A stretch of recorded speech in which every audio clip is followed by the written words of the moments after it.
Second day of national railway strikes is underway after talks between the RMT union and employers ended in deadlock. The dispute centres on pay, working conditions and job security. Around 4 out of 5 services will not run today, we're told, and people are being advised to work from home if you possibly can. Let's hear from Fraser, who is in Chester. Dan standing by at Bristol Temple Mead Station for us this morning. Dan, first of all, tell us what's happening.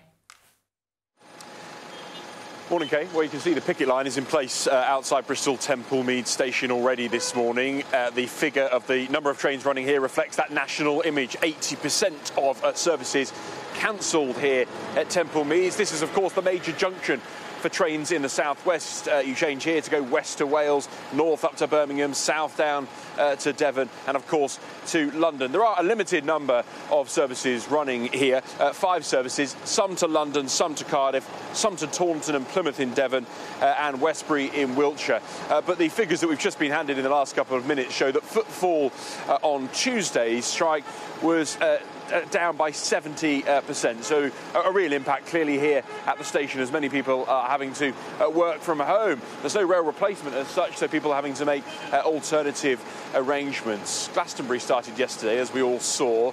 Many people struggling to get down to the festival there. There may be a few latecomers trying to get their way down to the festival here. But as I say, the furthest south you can get from Bristol today is Plymouth in Devon, right on the Cornish border. There are absolutely no trains at all running in Cornwall throughout these strike days. That whole county completely cut off, people having to make alternative arrangements. We are expecting a few people to start rocking up for those early services running here at Bristol Temple Meads, but you can see the workers behind me here getting plenty of honks and support from drivers going past here as the second day of strikes gets underway. Thank you. Fraser, morning to you as well. Situation there? Morning, Kay. Well, no picket lines here at Chester railway station, but no passengers either. Down there mentioning a 20% service that's operating from Bristol, and the 20% figure that we keep hearing about the level of trains available is countrywide. It's not in places like Chester. Smaller places like this that rely on more local services rather than on the mainline networks are closed altogether, and that's been a real problem for many of the traders here. We'll be talking later on this morning to one store owner who's saying that it's created a massive drop in business and they are bracing themselves for Saturday, normally their busiest day, and the day of the third planned strike action. So it's unlikely that the talks are going to wrap up quickly enough in order to prevent any strike action on Saturday. We were hearing yesterday that if an agreement had been made yesterday during the talks, that was going to be too late to prevent strike action today because timetables and so on were already in place, and that looks as though it's going to be the case for Saturday as well. And I think a lot of places that rely on rail services that are now effectively cut off during these days of rail strikes will be looking pretty nervously towards the summer in the hope that this situation can be resolved before further strikes are called for later on in the summer. People have been able to find alternatives. I know the Department for Transport was saying yesterday that the strike hadn't had the impacts that maybe the unions had been hoping for, but an impact in terms of people finding alternatives is still an impact. There are still tens of thousands, hundreds of thousands of people who've had to change their plans during these during the strike days and during the other days this week when there's been disruptions which have been caused by the knock-on effects of the strike days. So saying that there's no impact whatsoever or reduced impact, I think is perhaps not necessarily the case. People have been trying to find alternatives. We have got used to working from home, and lots of people have been doing that. I know Dan there mentioned that some of the figures in terms of footfall in places like Bristol are down, but there have been reports, some of the data suggesting that footfall in smaller market towns and so on has actually gone up as a result of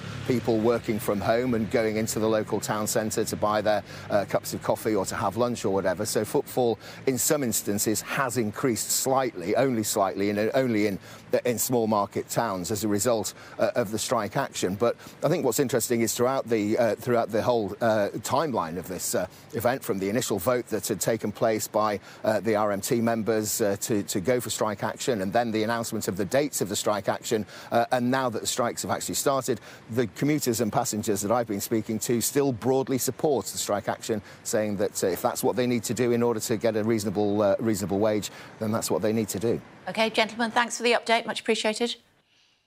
We will keep you updated, of course, throughout the course of the morning here on Sky News. A little more detail as we enter the second day of strike action. Here we go. Services across England, Scotland and Wales are affected. People are being asked to work from home where possible. 15 separate train companies say they will run a limited service today, with lines closing earlier than normal. All LNER trains, for example, will depart before 4 p.m. Here are the other companies running fewer trains. South Eastern Railway and the newly opened Elizabeth line are just two of them. Elsewhere, Trans-Pennine Express and Northern Rail have warned of significant disruption, and Merseyrail will have no trains or replacement bus services. In Scotland, no trains will run north of the Glasgow to Edinburgh route, and nearly all services in Wales will stop, with a very limited service in South Wales. For the latest travel updates throughout the day, visit the National Rail website and also Sky News website. In other news, the Taliban has appealed for international aid after an earthquake killed more than 1,000 people in the east of Afghanistan. Many international aid agencies pulled out of the country after the Taliban takeover, and the country's economy is in a state of collapse. Joined now from Kabul by Becky Roby from the Norwegian Refugee Council, one of the few international agencies still operating in the country. Hi, Becky. Thank you for joining us. What is the latest situation as you are aware of it? Well, this looks set to be one of the worst earthquakes that Afghanistan has experienced in decades. Thousands of homes have been lost, thousands of lives have been lost, and many people have been seriously injured. The level of destruction is likely to be far higher than the numbers that we currently have due to the mountainous nature of some of the areas that have been impacted.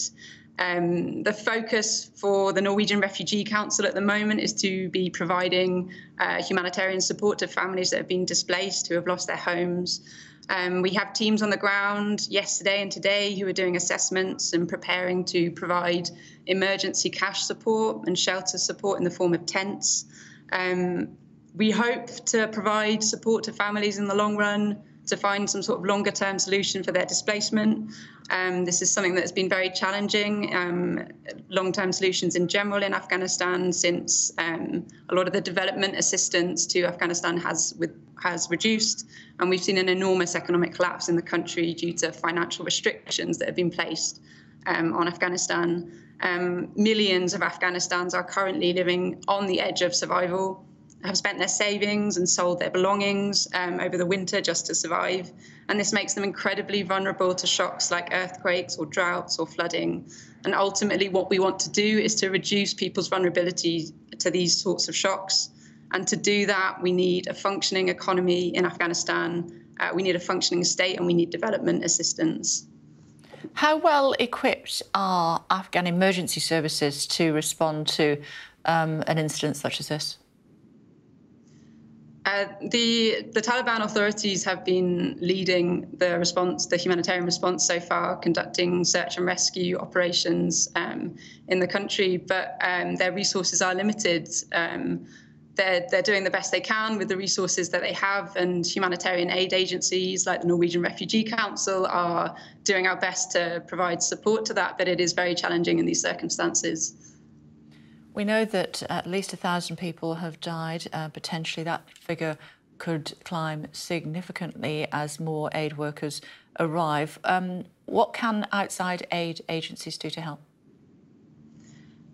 Outside aid agencies, in the short run, there should be funding made available for the humanitarian response to meet the immediate needs of people affected by this conflict, by the earthquake. But in the long run, we need longer-term solutions for Afghanistan, so we need that development assistance and we need a functioning economy in the country. At governmental level, you need the British government and other governments around the world to get involved. We'll leave that up to the governments to decide how they want to respond to the crisis. But emergency humanitarian support would be very welcome right now. What about the situation you touched on there as far as the drought and the starvation is concerned? And of course, while we are in the relatively warmer weather at the moment. You say what's been happening over the last few months, indeed since last August, when the Brits and Americans and other countries pulled out. NGOs over the last year humanitarian NGOs have been incredibly stretched. We feel like we've been, keeping off an emergency, keeping off a catastrophe.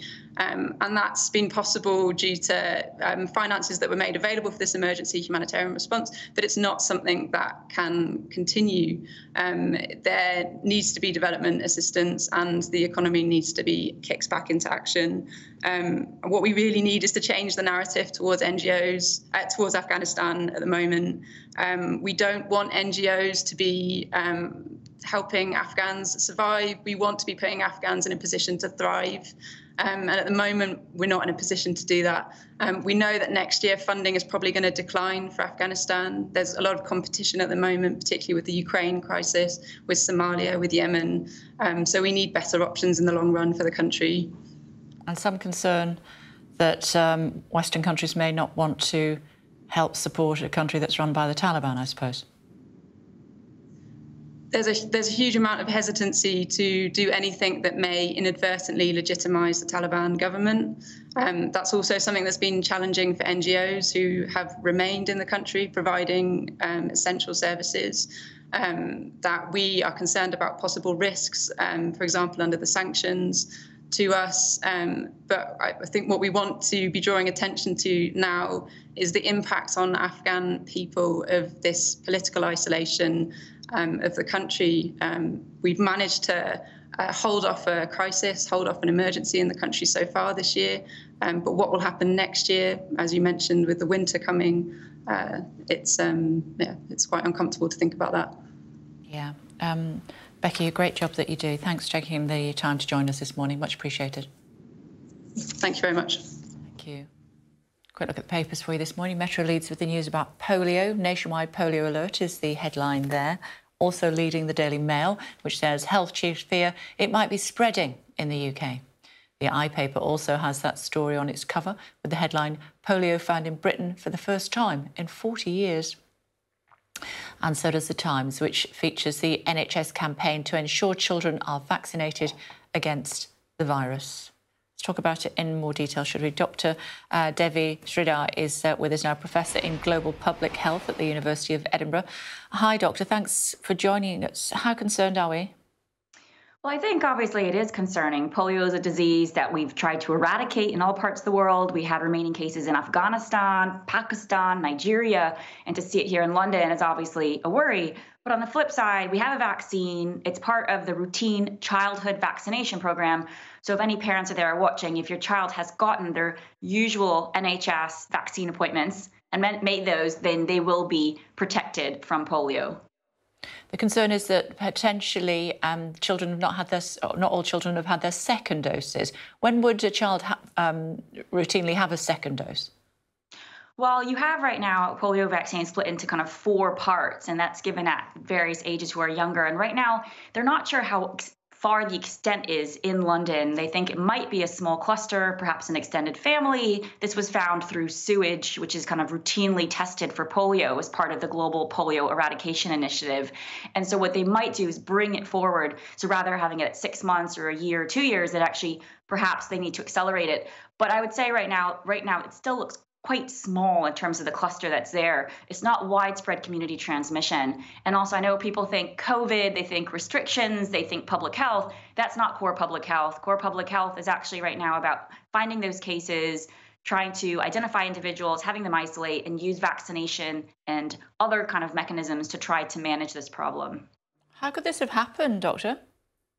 Well, it looks like in other parts of the world, they use oral polio vaccine, which is a live vaccine. And it's likely that someone has come into the country with that, has spread it to others. We know through a live vaccine that actually can spread to others. The one we use in Britain is not live. It's actually an inactive vaccine. And so what you found then is that this is probably spread a bit. It's mutated into a different form. And now they've picked it up over several weeks of testing sewage. And therefore, that's why they are saying, well, actually, there is transmission occurring based on looking at the sequencing of the strain that they're picking up. Polio is circulating in other parts of the world. It's resurged because of COVID, kind of we're seeing that with measles, other diseases. And so unfortunately for the public health teams, adding to COVID, adding to monkeypox, they now have to deal with polio as well and trying to chase down those cases. I'm intrigued to know why we would have been tested. It was detected at a sewage works. Why would we be trying to track it if we thought it was obsolete in this country for the best part of 40 years? Well, it was declared eliminated in Britain in 2003, and since then, as part of the global efforts, most countries that can are trying to test their sewage. It's a great way, instead of having, daily testing in different individuals, to actually do it at a population level, just routinely test wastewater. We're now doing this for COVID-19 to check actually, is there anything out there, and then to pick it up quickly. So this surveillance is in place, and that's absolutely brilliant, because otherwise we wouldn't know if we weren't testing sewage and actually looking at what is happening. So it's part of the global effort and the UK's commitment to that, to actually say we try to retain our status of having it eliminated and pick it up very, very early using wastewater sewage, and then move quickly to try to make sure there's widespread vaccination, but also look at exactly where that was in London and try to find those cases and make sure it doesn't spread further. And just to clarify, as far as adults are concerned, if they've not had vaccinations, what do they do? They should be reaching out to their GP if you are in London, if you are concerned.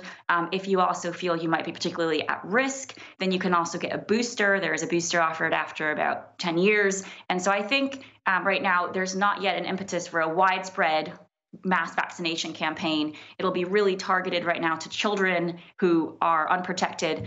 It's very similar, I think, to monkeypox in the sense of actually targeting vaccination at who needs it most before you go for a widespread campaign.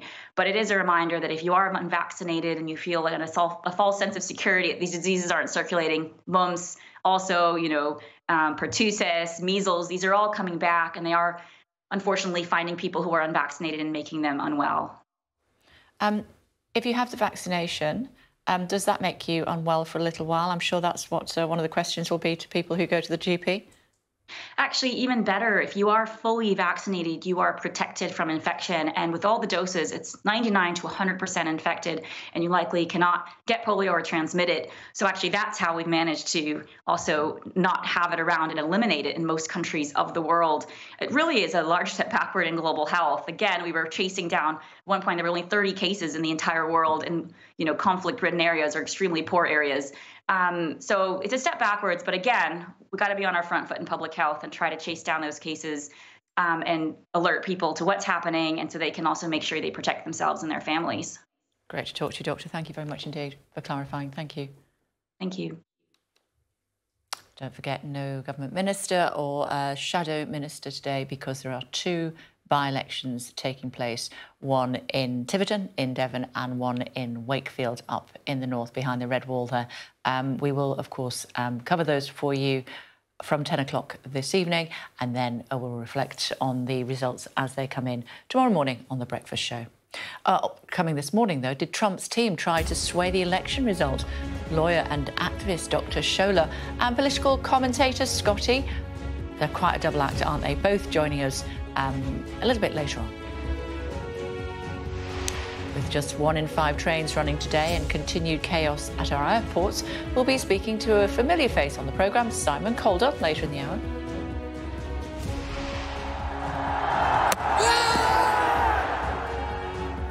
And getting legendary England spin bowler Monty Panesar's reaction to international cricket returning to Headingley today. Before that, looking at some of today's other stories making headlines for you, Ukraine looks set to be given EU candidate status at today's summit in Brussels. That's the first formal step towards membership of the European Union. Ukraine applied to join the bloc days after the Russian invasion. Europe's future is bright and free because we all stand together to protect it. I'm grateful to all those who support us. Thank you for this sincerity, Amsterdam. Looking forward to a positive European decision for Ukraine. US prosecutors say that Ghislaine Maxwell should spend 30 to 55 years in jail. The 60-year-old socialite was convicted of engaging in a sex trafficking scheme with her former partner, Jeffrey Epstein. Maxwell's lawyers have argued she deserves less than the 20-year term that's actually been recommended. She'll receive her sentence in New York next week. The man in charge of the police response to last month's school shooting in Uvalde in Texas has been put on leave. Pete Arredondo, has been accused of abject failure over his decisions after it emerged police waited for a key to an unlocked classroom door while the shooter was still at large. US President Joe Biden has called for the suspension of federal gas and diesel taxes for 3 months in a bid to give families a little bit of relief from record prices. Prices in the US average about $5 a gallon. That's about half the cost of filling up your car here in the UK. 8 people, including doctors and nurses who cared for the football legend Diego Maradona, will be tried for homicide in Argentina. Maradona died after suffering a cardiac arrest in 2020. They're accused of acting in an inappropriate, deficient and reckless manner. No date for the trial has yet been set. Day 2 of Glastonbury, with more than 200,000 revellers expected to descend on Worthy Farm across the weekend. So before we head there ourselves, let's take a quick listen to some of the acts playing over the next few days.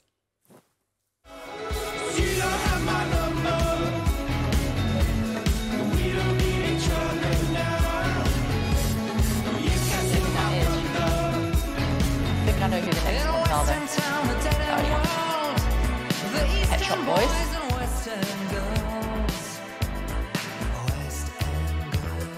And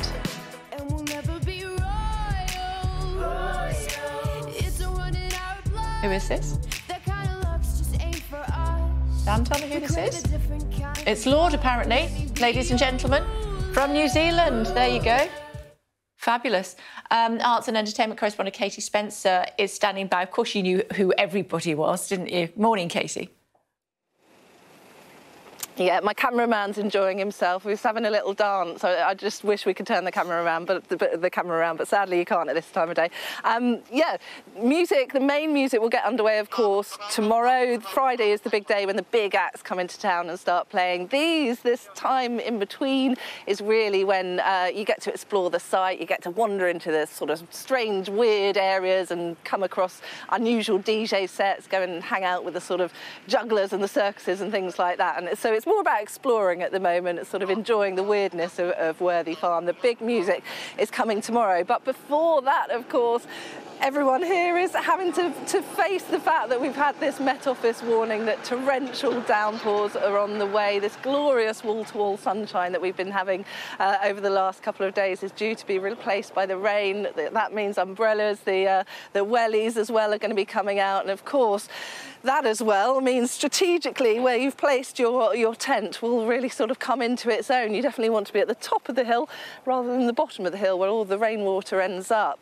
Yeah, the Met Office as well, channeling their inner Bob Dylan, saying that people may need to be sheltering from the storm. So it could be around lunchtime that this all looks very different around here. But yeah, we are one of the few that are up at this time. We actually should be talking a bit more quietly because people are still sleeping as we speak. But yeah, there's a hardy few out and about. We should just point out very, very sweetly behind us, this lady's got up especially for her friend Ellie to put out the happy birthday bunting. People making a real effort, enjoying the sunshine, really making the most of their time. And of course, the weather's going to change, so we need to be sitting out now, really enjoying the sunshine while we can, because I suspect Glastonbury in the coming days, with this rain expected, isn't going to be as easy to sit out and enjoy the sunshine, certainly. Do you actually sleep in a tent while you're there, covering this story for us? I absolutely do, Kay. Can you not tell by the slightly unkempt hair that I'm sporting today? So yeah, no, you want to join in. You look fabulous as always. Another couple of questions, if I may. How much does it cost for a ticket? I'm guessing they're all sold out. And just in case people weren't with us yesterday, who are the headliners? Well, £280 for a ticket if you managed to get hold of one, of course, when they all went on sale back in 2019, pre-pandemic. Of course, life has radically changed since then. I think cost of living, a lot of people who are actually here now perhaps wouldn't have been able to fork out that level of money. Again, it is one of the more expensive tickets to get your hands on, but it is the golden ticket because you've got such a good lineup of performers, certainly this year as well. Friday, you've got the youngest solo artist to headline Glastonbury. Billie Eilish is going to be taken to the stage on a Saturday. You've got Sir Paul McCartney. He, of course, is one of the oldest headline acts as well, turned 80 just last week. But, of course, what a show. He's got a 2.25-hour set. He's going to obviously do many of the hits. People are really going to enjoy that one. Sunday, Kendrick Lamar, described by many as one of the greatest rappers of the 21st century. So really something for everyone's taste. But one of the joys of Glastonbury is if you're not into things that are happening on the main stage, you go, you explore, you discover new music. It's a lot of fun. Kay, you need to be here. Hey, fantastic. And you look amazing, Katie, saying you're living in a tent. My goodness, you look gorgeous. Thanks very much indeed for updating us. Thank you. Well, Glastonbury has had its fair share of superstars, but there's one man they've never been able to get hold of. You might have heard of him. His name is Sir Elton John, and this weekend he's performing at the first British Summertime Festival in Hyde Park for 3 years, along with this lot.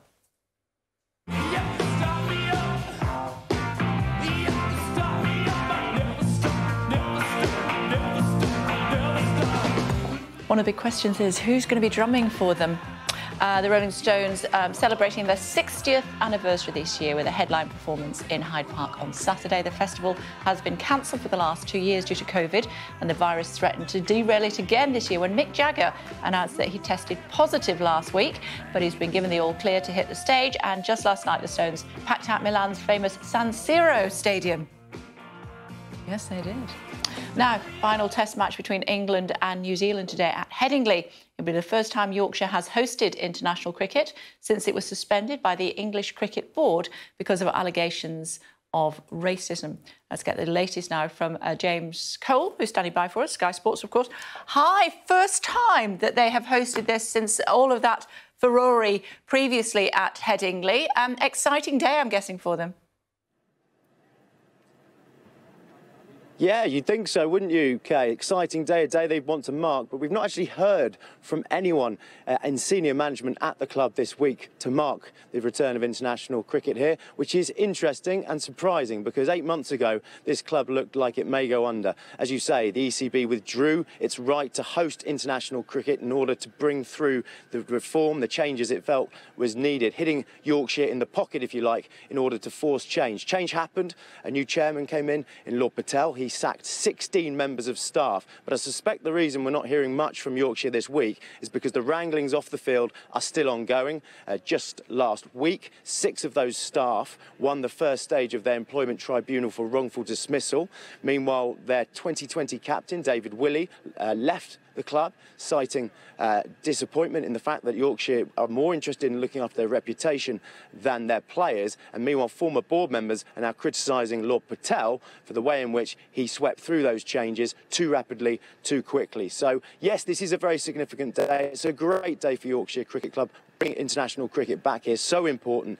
A stadium that's hosted so many amazing moments in cricket's history. But there's a real divide between what's happening on the field and the discontent off the field at a club that is now very much divided. More on one of our top stories for you this morning. Rescue operations continue in Afghanistan after a powerful earthquake in the east of the country killed at least 1,000 people yesterday.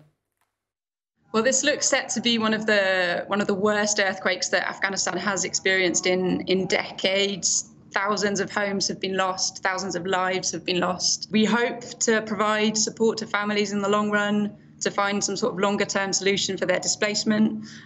This is something that's been very challenging, long-term solutions in general in Afghanistan, since a lot of the development assistance to Afghanistan has reduced, and we've seen an enormous economic collapse in the country due to financial restrictions that have been placed on Afghanistan. Millions of Afghanistans are currently living on the edge of survival. have spent their savings and sold their belongings over the winter just to survive. And this makes them incredibly vulnerable to shocks like earthquakes or droughts or flooding. Well, joining us now from Islamabad in Pakistan is our correspondent Inzamam Rashid. Hi, good to see you this morning. Talk to us about the situation there and what, if anything, Pakistan can do to help. Morning, Kay. Look, as you heard there, this is a catastrophic destruction that has occurred in East Afghanistan. It's really crushed a lot of homes, a lot of livelihoods. And indeed killed over 1,000 people. And that death toll is expected to rise overnight. Through the night, locals were digging through the rubble to find any signs of survival, any bodies that remain under the rubble. And that continued when light struck around 5 o'clock this morning. But what's incredibly difficult and will be over the next 48 hours is the weather. There is expected to be storms and heavy rain, which will, of course, will encourage landslides in the area and floods, which will have a huge knock-on effect and could see the damage get even worse. In terms of international aid, it's something that the Taliban are pleading for. Of course, the Taliban, someone which the world has pretty much abandoned over the last year because of the takeover of Afghanistan last year, but they are pleading for international help. Neighbouring countries, Pakistan and Iran, have supported. Iran this morning sending 2 plane loads of aid. Pakistan sending around 8 truckloads over the border to the site of the disaster, and Qatar as well sending a plane load of aid into Kabul. The big question will be is if these international organisations and countries send aid into the capital Kabul, it'll be very difficult to get it up to the remote regions where the earthquake has struck, and that will be a huge challenge for the Taliban. The UN say that they simply don't have the infrastructure in place to deal with such a seismic natural disaster. So a huge worry ahead, not only because of the weather on the horizon, but also this rescue operation, which is proving incredibly difficult for an organisation which has mainly been abandoned by a lot of the world over the last year. OK, Inzamam, thank you very much indeed. Thank you.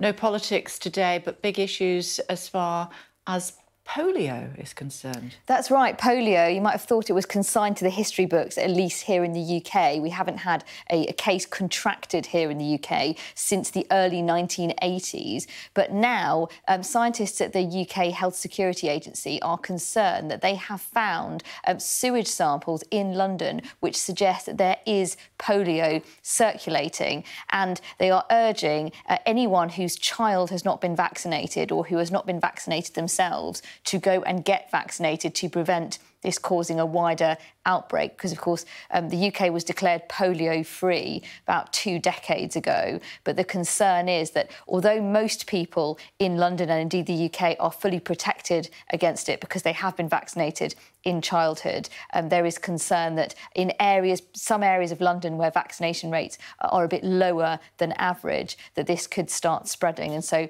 there's just an alert out there, because polio is for many people a mild illness, but it can, in severe cases, cause paralysis or even death. And so we've been hearing from the Professor Devi Sridhar of Edinburgh University, and she told us how concerning this is. Obviously, it is concerning. Polio is a disease that we've tried to eradicate in all parts of the world. We had remaining cases in Afghanistan, Pakistan, Nigeria, and to see it here in London is obviously a worry. But on the flip side, we have a vaccine. It's part of the routine childhood vaccination program. So if any parents are there watching, if your child has gotten their usual NHS vaccine appointments and made those, then they will be protected from polio. And the reason we're not talking politics today? Because there are 2 by-elections today, one of them in Wakefield in West Yorkshire, the other one in Tiverton and Honiton in Devon. So people in those 2 areas will be able to vote. The MPs, the seats are currently held by the Conservatives and facing challenges from other parties. And we obviously can't tell you any more because of the by-election rules, but people voting in those 2 areas, and we will get the results probably the early hours of the morning tomorrow and bring you everything as soon as we get it. Yeah, it'll be busy morning tomorrow morning, won't it? Thanks tomorrow for now. Thank you. We will, of course, have full coverage on Sky News from midnight tonight. The results, as I said, and in fact, as Tamara just said, on the breakfast show from 7 o'clock in the morning. 2 by-elections that are being held today. Well, election officials in the United States have been giving moving testimony to the January 6th committee about the pressure they faced following the 2019 election. Violent threats from Trump supporters and requests to find 11,000 votes were among some of what they endured. What do Dr. Shola and Scotty think of that? I'm sure neither of them will be holding back with their views. Good morning, both. Let's start with you, Scotty, if I may. Would an indictment of Donald Trump, based on the new evidence from the hearings, be feasible, likely, reasonable?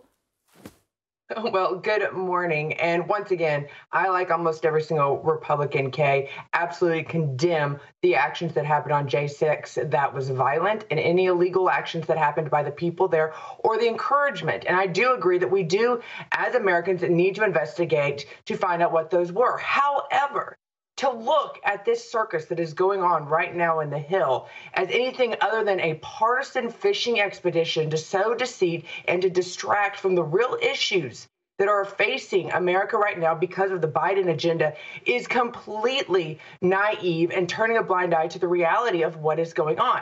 There are certain things that this committee refused to ask. Now, I agree, you should look into if there was those pressures. However, is it worth the time and the devotion that is being put into this when there are so many pressing issues? And it's not what necessarily they're looking into, Kay, that is making this look very bipartisan or very partisan. It's actually what they're ignoring. The fact that they're ignoring why Capitol Police actually moved barricade, that's not coming up. Why the National Guard that Trump asked request was denied by Nancy Pelosi, they're not even looking at that. The select committee of Republicans put on there from the very beginning, this was seen to be a very partisan fishing expedition, hoping to come up with something. And at this point, if there was any sort of real illegal activity that was committed by those within the Trump campaign, you can guarantee Merrick Garland and the Democrats would already have them in jail, just like they have those that were involved that day, still sitting in jail, not being prosecuted almost a year and a half later. Dr. Shola? Oh, Lord, Scotty, what a contradiction. On one hand, you condemn the January 6th violence. And on the other hand, you are challenging those who want to bring justice and hold people to account. I mean, you need to make up your mind because you sound inconsistent. The bottom line is that so far, this January 6th hearings have demonstrated to us how, the depth and breadth of Trump's pressure on local and state officials, how widespread it was to the extent that the lives of election workers was at risk. I mean, look at the testimony of Shea Moss. It's just devastating. And you also have to understand that this January 6th hearings, what they are doing is holding people to account. And all the questions they're asking are the right ones. The pressure was wrong. Trump has committed a crime. We are now dealing with an America where facts don't matter, an America whose democracy is fragile, an America that is revered around the world as a model of democracy, but was nearly brought down to its knees by the corruption and lack of integrity of its highest office. So how can you sit there and go, no, I condemn the violence, but no, this is just a fishing expedition. We shouldn't do anything about it. This is necessary. This is necessary not just for history, it's necessary for the future so that this never happens again. And that's the point. The 2020 elections were not overturned. There was no electoral fraud. And these hearings are showing that Donald Trump and his allies never had any evidence whatsoever to prove there was electoral fraud. Donald Trump was simply trying to overturn the 2020 elections for his own private gain. And he used members of Congress to achieve this. Ladies, I just wanted to ask you about a tweet that I'm looking at from Marjorie Taylor Greene. We all know who she is, of course. And she's tweeted to say, when British press wants to argue about our God-given American gun rights, my answer is go back to your own country. I wondered if you'd like to pick that one up, Scotty.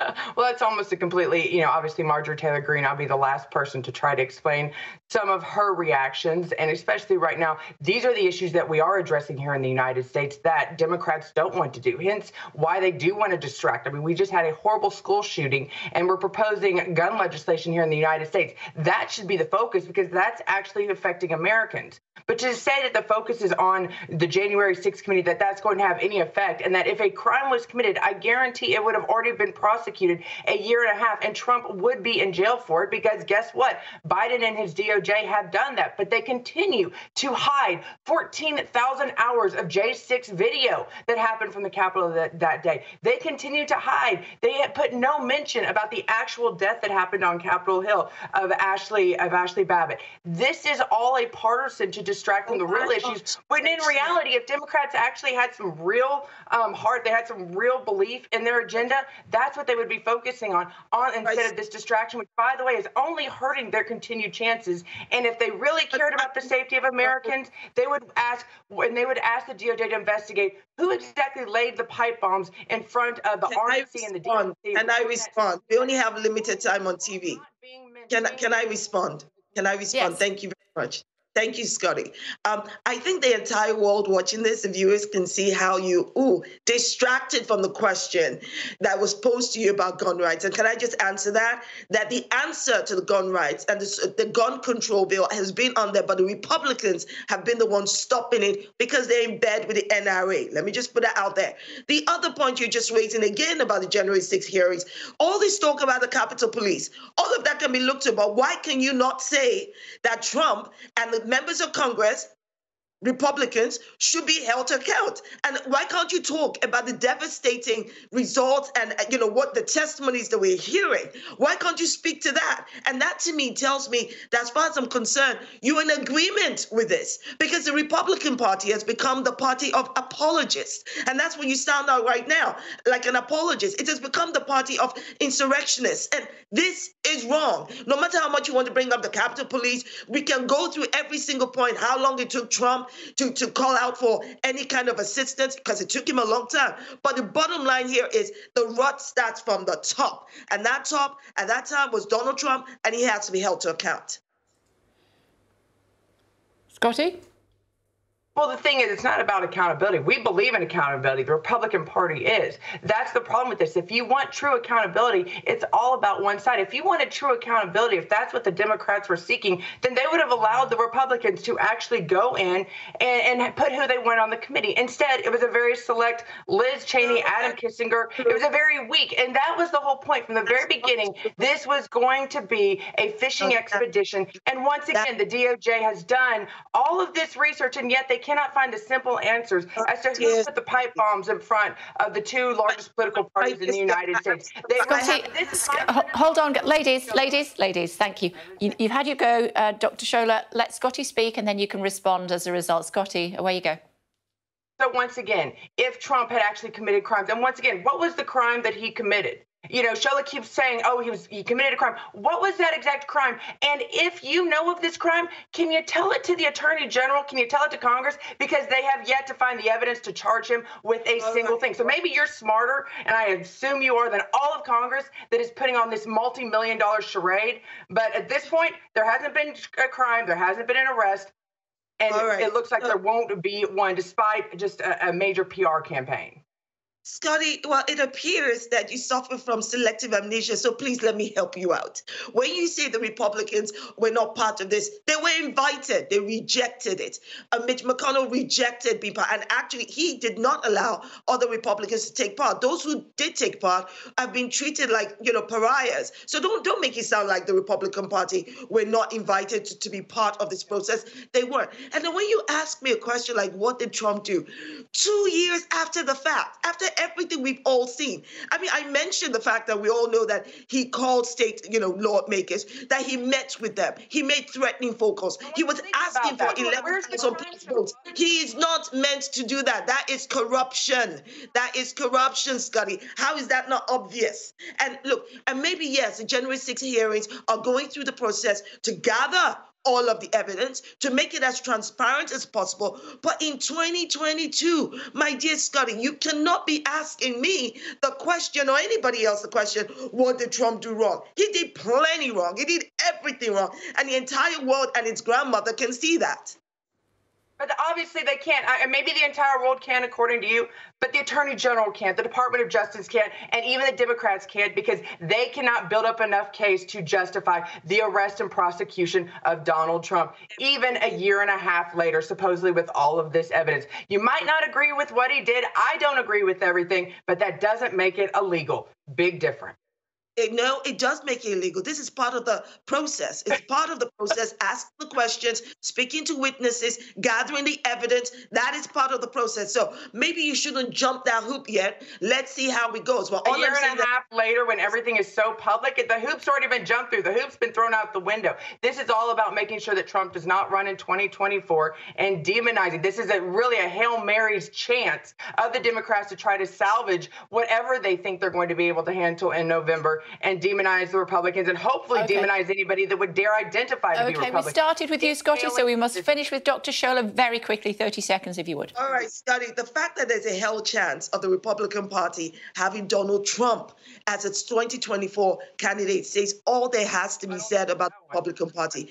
Absolutely pits. That's exactly where the Republican Party is right now, because Donald Trump should have no chance whatsoever being in a public office ever again. He's a cancer. Okay, ladies, it's great to have you back. We've missed you. Come back soon. Thank you very much indeed. Thank you. Now, as we've been reporting, it's the final test match between England and New Zealand today at Headingley. It'll be the first time that Yorkshire has hosted international cricket since it was suspended by the English Cricket Board because of allegations of racism. Joining us now, former England cricketer Monty Panesar. Hi, Monty. Great to see you. Thanks for joining us. Let's talk about the game. First of all, for people who haven't been following the previous matches, where are we? Well, thank you for having me on the show. Yeah, it's been absolutely brilliant, turnaround by Baz McCullum and, Ben Stokes in the space of 2 weeks. They've kind of changed the fortunes, of English cricket. They've won 2 test matches where in the last 17 we only managed to win 1. So that attacking style, I hope they continue that, throughout the summer, because it's been very sort of entertaining cricket. And, the last test match at Trent Bridge was probably one of the best we've seen for a long time. First international test at Headingley since the Azim Rafiq racism case. How much has that cast a shadow over Yorkshire cricket? Well, I think, for Yorkshire, this was a huge moment for them to get international cricket. And they obviously are under extreme sort of financial debt, and they need international, cricket to be played at Headingley. And the timing couldn't be perfect, for them, for Lord Patel, to hopefully, maximise the next 5 days in terms of, financial, revenue. But also it reminds us that, people talk about having, a strong England team. You need a strong Yorkshire, cricket team as well. The likes of Johnny Bairstow demonstrating that. But it's disappointing to see, some of the players are obviously leaving Yorkshire by end of the season. So, hopefully they can turn things around. Darren Gough is doing, an amazing job there. But hopefully, people can focus on the cricket, because that's what we want to see. We want to see more, success, England doing well, and hopefully they can win this test match. And, we can talk maybe a bit more positive about English cricket. Azim's going to be at the game, I think, on the third day. What difference do you think it will make that he is in the crowd? Well, I think it's important that, he is obviously seen at Yorkshire, and, that kind of representation that, they do want him back at Yorkshire and be some part of their sort of, infrastructure, administration level. And it's important that he is seen there, because that would encourage, the British Asians around that, area to get involved with cricket. They feel that it's an inclusive sport. But going forward, he's also been charged, as well as some of the other sort of players. And it's kind of a bit of some people think it's a bit of a hypocrisy. They should, keep it. ECB should keep a distance until all the cases are solved. But I think we need to also create, that the camaraderie that is needed amongst the communities to feel that they can go and watch international cricket. So it is important that, Azim Rafiq, is seen at the test matches. So there's people, at the wider community kind of think, well, if we do talk about these kind of diversity, racism issues, it doesn't mean that, we can't go and watch a game of cricket or international cricket at Headingley. Just before I let you go, predictions for the match? Well, I've got to say 3-0. Baz McCullum and, Ben Stokes have been brilliant. We're going to have the likes of Jamie Overton hopefully making his test debut, and he seems to be the fastest bowler at the moment in county cricket, which is exciting, prospect. And recently he sort of bowled a vicious bounce to Craig, Overton. So that's exciting to see. So let's hope England can win this test match, and it'll be a very positive story, for Yorkshire County Cricket Club as well. OK, good to talk to you. Our New Zealand director disagrees with you, but you would expect that, wouldn't you, Monty? It's good to talk to you. Thank you very much indeed for joining us. Thank you.